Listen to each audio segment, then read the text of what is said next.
qadınlar var ki, kişilər də var, sadəcə qadınlar daha çox. Məsələn, evlilikdə əziyyət çəkir, münasibətdə həqiqi mənada əziyyət çəkir, düzdürmü?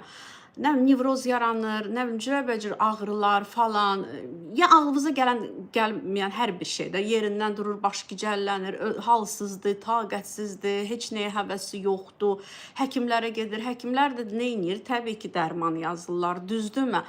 Halbuki burada problem bu yenə də üstdə olan görsənən bir şey, bu qadının məsəl üçün halsız olmağı. Qadın çox özünü pis hiss edir, tutalım da. Amma ki, kökündə olan problem odur ki, bu insanın həyatındakı münasibətində, evliliyində tutalım, böyük problemlər var. Yəni ki, burada o qədər artıq yanlışlar var ki, münasibətlərin içində. Yəni münasibətləri yoluna qoyulsa bu insanların, ya yoluna qoysa, ya da yolları ayrılsa bu iki insanın, bu onda qadın başlayır avtomatik o simptomlar itir gedir özlərindən. Yəni ki, heç əslində sonra dərmana da tutalım ehtiyac qalmır. Başa düşdünüz necə? Yəni zamanında insan sadəcə bilirsiniz necə ötüşdürür, heç nə olmaz, eybi yox da, yola verərəm, bir şey olmaz. Məsələn, heç uşaqlar da hörmət eləmir, yoldaş da hörmət eləmir, hörmət eləyən yoxdur da bu insana. Bu, hələ dava dərmanla özünü hələ belə necə demişsə, idarə edir də. Dava dərmanla birtəhər ayaqda qalır, düzdürmü? Və vaxt keçdikcə necə olur? Yəni əvvəldə yüngül bir şeylər yaranır insanda, yüngül bir xəstəliklər, düzdürmü?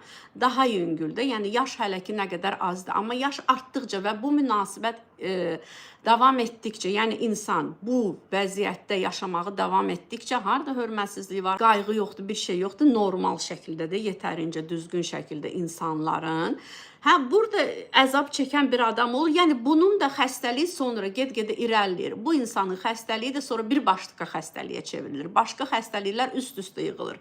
O deyirlər, bilirsiniz, həkimlər deyir ki, sən indi niyə gəlmisən? Məsələn, olur da deyirlər pasiyentə ki, gör nə qədər xəstəliklər var və yaxud yaxın qohumlarına deyirlər, bunu yazdığı indi niyə gətirmisiniz həkimə?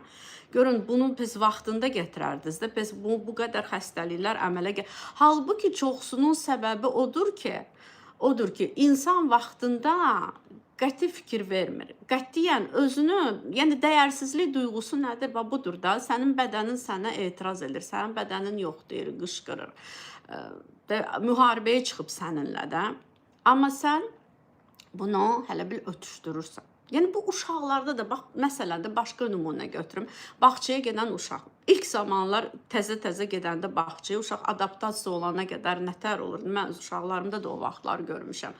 Uşaq gəlir, yəni ki, bağçaya gedənə qədər normal idi. Bağçaya getməyə başladı, uşaq 2 gündən bir ya kusur, ya qızdırır, ya boğazı gəlir, ya bir şeylər olur. Nədir burada? Bədən haykırır, çünki uşaq birdən-birə anadan, birdən-birə də uzaq düşdü.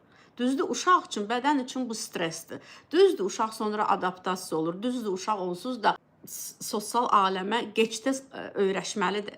Bağçaya getməyəndə birdən-birə birinci sinifə gedəndə həmin şey olur. Sadəcə daha çətin olur uşaq üçün. Burada həm də dərs var üstəlik. Burada dərs də oxumalıdır. Ona görə əslində bağça etapı bağçadır və yaxud cürbəcür dərnəklər falan, bunlar uşaqlara lazımdır alışmaq üçün. Amma sözüm odur ki, ilk zamanda nə olur? Uşaq stres keçirir, düzdürmü? Məhz ondan başlayır tez-tez xəstələnir, nə bilim, kusur, burun axır, öskürür, neynir, qızdırır. Uşaqları olanlar bunu bilirlər. Yəni ki, bədən bizə hər zaman, hər kəsdə bu belədir. İlk bizə doğruları söyləyən bədən sizə heç vaxt yanlış söyləməz.